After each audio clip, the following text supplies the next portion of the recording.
बुधो दाह सभजी खणी अर्श वारा सॾियूं था ही तोखे धणी अर्श वारा सॾियूं था ही तोखे धणी अर्श वारा अखियुनि निंड नाहे परेशान आहियूं अलाए छा त थींदो सो हैरान आहियूं अखियुनि निंड नाहे परेशान आहियूं अलाए छा त थींदो सो हैरान आहियूं सिघो कर नज़र का भली अर्श वारा सिघो कर नज़र का भली अर्श वारा सॾियूं था ही तोखे धणी अर्श वारा सॾियूं था ही तोखे धणी अर्श वारा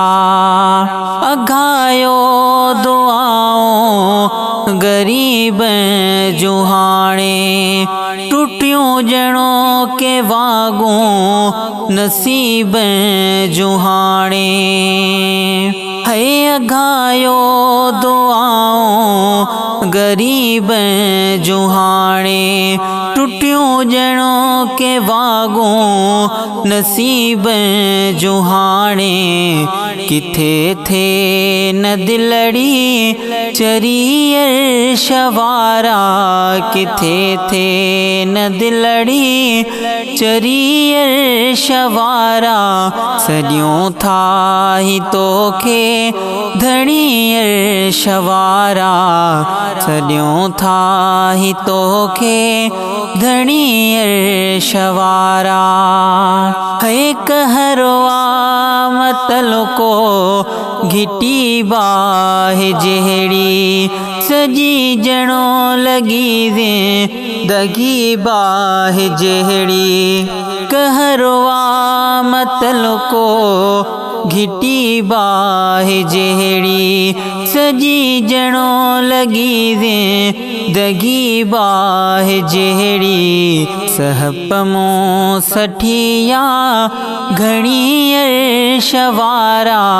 सहप मूं सठिया घणी अर्श वारा सॾियूं था ही तोखे धणी अर्श वारा सॾियूं था ही तोखे धणी अर्श वारा है नकी शहर पंहिंजा नकी ॻोठ पंहिंजा वरी नेण बणिया इहे ठोठ पंहिंजा नकी शहर पंहिंजा नकी ॻोठ पंहिंजा वरी नेण बणिया इहे ठोठ पंहिंजा नकी बात मोहजी बणी अर्श वारा नकी बात मोहजी बणी अर्श वारा सॾियूं था ही तोखे धणी अर्श वारा सॾियूं था ही तोखे धणी अर्श वारा है वरी भी त तुंहिंजो दीवानो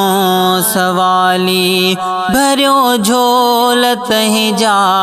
वरे की न खाली वरी भी त तुंहिंजो दीवानो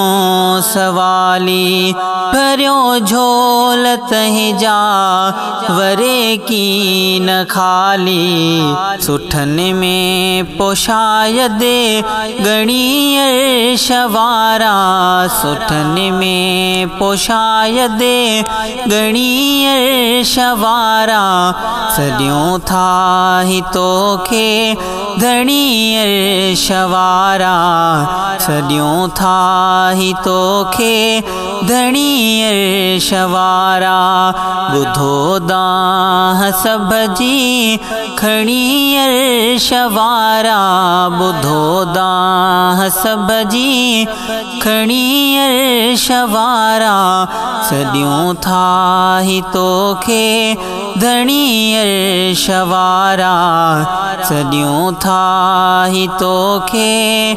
धणी अर्श वारा।